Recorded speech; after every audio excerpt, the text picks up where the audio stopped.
السلام علیکم ورحمۃ اللہ وبرکاتہ۔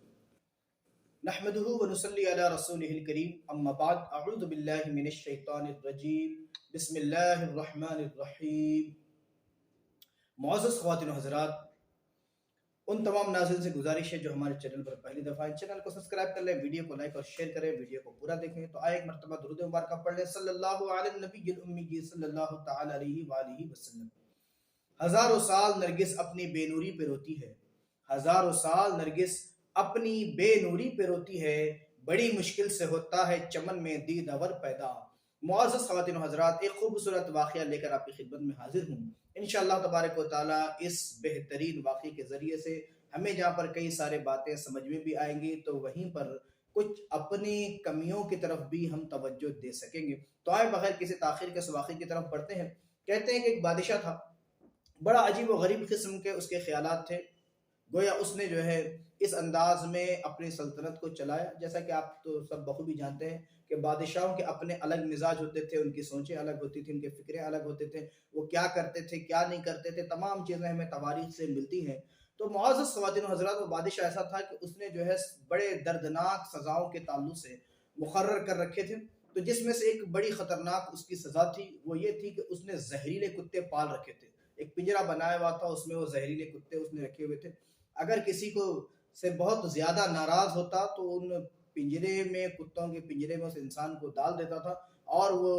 خون خوار کتے اسے جو ہے بڑی بے دردی سے نوچ نوچ کر کھا جاتے تھے، اور بادشاہ کھڑا دیکھ کر بڑا خوش ہوتا تھا۔ تو ان میں ایک بڑا ہی چالاک وزیر بھی تھا، بڑی سالوں سے اس نے جو ہے بادشاہ کی محنت کی تھی۔ اب دھیرے دھیرے اسے سمجھ میں بات آنے لگی کہ اب میں بھی جو ہے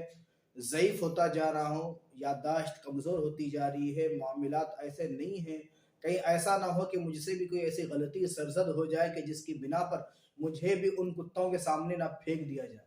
لہذا وہ بادشاہ کی خدمت میں حاضر ہوتا اور عرض کرتا، بادشاہ سلامت، اب مجھے جو ہے اس کام سے رخصت دی جائے، اب میرے اندر وہ سکت باقی نہیں رہی کہ میں اس ذمہ داری کو نبھا سکوں۔ لیکن بادشاہ نے اس کی بات نہ مانی اور کہا کہ تجھے میری خدمت میں ہی رہنا پڑے گا۔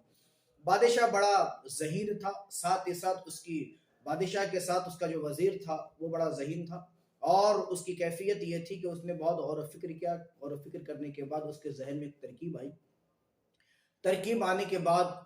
جب وہ بادشاہ کے محل سے نکل کر اس قید خانے کی طرف اور اس سزا کی مقررہ جگہ کی طرف سے پہنچنے لگا، تو یکایک اس کے ذہن میں خیال آیا، اور وہاں پر جو محافظ موجود تھا اس سے کہا کہ بھائی تو کتنے سالوں سے یہاں پر خدمت کر رہا؟ تو اس نے بتایا کہ بہت سالوں سے میں خدمت کر رہا ہوں۔ تو اس نے کہا کہ کچھ موقع مجھے نہیں دیتا کہ میں ان کتوں کی تھوڑی خدمت کروں؟ تو محافظ بھی ظاہر سی بات اتنے سالوں سے ان کی خدمت کر رہا تھا، تو اب اس کو بھی کچھ آرام کی ضرورت تھی۔ اس نے کہا کہ وزیر اعظم جب کہہ رہے ہیں تو ظاہر سی بات ان کا حکم بھی ماننا چاہیے، اور ایسے بھی میں اکتا گیا ہوں ان کتوں کو روزانہ دیکھ دیکھ کر، کچھ ہی دیر میں بھی آرام کر لیا کروں گا۔ لہذا بات طے ہوگی۔ تو اب وزیر نے کبھی ان کے لیے گوشت لا کر انہیں دیتا، کتوں کو کھلاتا، کبھی روٹیاں لے آتا، کتوں کے سامنے ڈال دیتا۔ اب معاملہ یہ ہوا کہ کتے جو ہے اس وزیر سے مانوس ہو گئے۔ ایک وقت وہ بھی آیا کہ بادشاہ اس وزیر پر ناراض ہو گیا اور کہا کہ اس بدبخت بوڑھے ضعیف وزیر کو اٹھاؤ اور کتوں کے سامنے پھینک دو۔ اللہ اکبر۔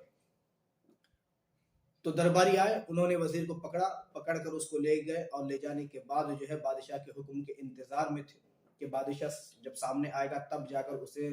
کتوں کے پنجرے میں پھینکا جائے گا۔ تو بادشاہ کا انتظار کرتے رہے، بادشاہ بھی آ گیا۔ اب بادشاہ کا حکم تھا کہ اب پھینک دو بغیر کسی تاخیر کے، اس لیے کہ بادشاہ کو بڑا لطف آتا تھا کہ جب وہ زہریلے کتے، وہ خونخوار کتے جب کسی انسان کو لوچ لوچ کر کھا جاتے تو بادشاہ بڑے مزے لیا کرتا تھا۔ لیکن جیسے ہی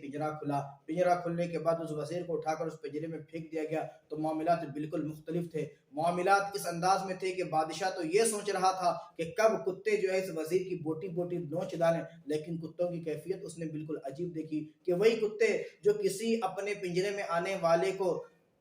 ایک لمحے کی تاخیر کیے بغیر نوچنا اور کاٹنا شروع کرتے تھے، وزیر کے کوئی پیر کو چاٹ رہا ہے، کوئی اس کے ہاتھوں کو چاٹ رہا ہے، کوئی اس کی دستار کو چاٹ رہا ہے، کوئی اس کے لباس کو چاٹ رہا ہے، محبت کر رہے ہیں، تو بادشاہ بڑا پریشان ہوا۔ بادشاہ نے کہا کہ وزیر کو باہر نکالو۔ وزیر جب باہر آیا تو بادشاہ نے وزیر سے پوچھا، اے وزیر یہ کیا معاملہ ہے، یہ کون سے تو نے حکمت کی ہے، کون سی تو نے گویا کہ دعا پڑھ کے پھونکی ہے کہ کتوں نے جو ہے تجھے کاٹنے کی بجائے تیری خدمت کر رہے ہیں، تیرے سے محبت کر رہے ہیں، وجہ کیا ہے؟ تو بادشاہ نے کہا ہے، بادشاہ سن، یقیناً تو بھی بڑا ہوشیار تھا، دانش مند تھا، بڑا جو ہے با اختیار تھا، لیکن اللہ عز و جل نے مجھے بھی بصیرت عطا فرمائی، مجھے بھی سیاست عطا فرمائی، میں تیری خدمت 35 سال تک متواتر تیری خدمت کرتا رہا، اگر لیکن معاملہ یہ ہوا کہ میری ایک غلطی کو تو نے معاف نہیں کیا اور ان کتوں کے سامنے پھینک دیا، لیکن دیکھ یہ کتے ہیں جنہیں چند مہینوں سے میں روٹی کھلا رہا ہوں، جنہیں چند مہینوں سے میں گوشت کھلا رہا ہوں، لیکن یہ وفادار ہیں، لیکن ہماری کیفیت یہ ہے کہ ہم انسان ہونے کے باوجود بھی ان سے گرے ہوئے ہیں، ہمارے اخلاق و کردار ان سے جو ہے مختلف ہیں، اتنی خدمت کے باوجود بھی مجھے صلے کے طور پر تو نے ان کے سامنے پھینک دیا، لیکن اللہ کی اس مخلوق کو تو دیکھ، یہ ان کی کیفیت کو تو دیکھ کہ اس کے باوجود کہ یہ جو ہے کچھ دنوں سے صرف مجھ سے مانوس ہوئے ہیں، لیکن اس کے باوجود بھی یہ میرا حق نہیں بھولتے، یہ میری شفقتوں کو نہیں بھولتے، یہ میری ہمدردیوں کو نہیں بھولتے، یہ میری دی ہوئی روٹی کو نہیں بھولتے، یہ میری کی ہوئی خدمت کو نہیں بھولتے، لیکن تو بادشاہ ہونے کے باوجود بھی تجھے مجھ پر میرے بڑھاپے پر ایک لمحے کے لیے بھی طرز نہیں آیا۔ تو معزز خواتین و حضرات، یہی کیفیت آج کل ہم انسانوں کی بھی ہو چکی ہے۔ ہم کئی سالوں سے کسی کے ساتھ جو ہے اچھے برتاؤ کے تعلق سے اگر ہم غور کریں تو پتہ چلتا ہے کہ اگر ان سے کوئی غلطی ہو جاتی ہے تو انہیں نکال کر باہر پھینک دیا جاتا ہے، کوئی کوتاہی ہو جاتی ہے تو انہیں 10 جملے سنائے بغیر ہمیں چین نہیں ملتا، کچھ کمزوری رہ جاتی ہے تو ہم اس وقت معاف کرنے کی طرف توجہ نہیں دیتے، ہم ان کی خدمتوں کو نہیں دیکھتے، ہمارے سامنے بس ان کی غلطی سامنے آ کر کھڑی ہو جاتی ہے۔ تو معزز خواتین و حضرات، یہ واقعہ یقیناً ہمارے لیے بہترین نصیحت ہے کہ ہم اس پر غور کریں، ہم یہ احساس کرنے کی کوشش کریں کہ انسان ہی ہے جس سے غلطی ہو سکتی ہے، اسے معاف کرنا بھی انسانیت ہی کا تقاضا ہے۔ تو معزز خواتین و حضرات، آج کے لیے بس یہ واقعہ کافی ہے کہ اللہ عز و جل کی بارگاہ میں دعا ہے کہ پروردگار ہم سب کو عقل سلیم عطا فرمائے اور صحیح فیصلے کرنے اور اپنے ماتحتوں کے ساتھ ہمدردی سے پیش آنے کی توفیق عطا فرمائے۔ السلام علیکم ورحمۃ اللہ وبرکاتہ۔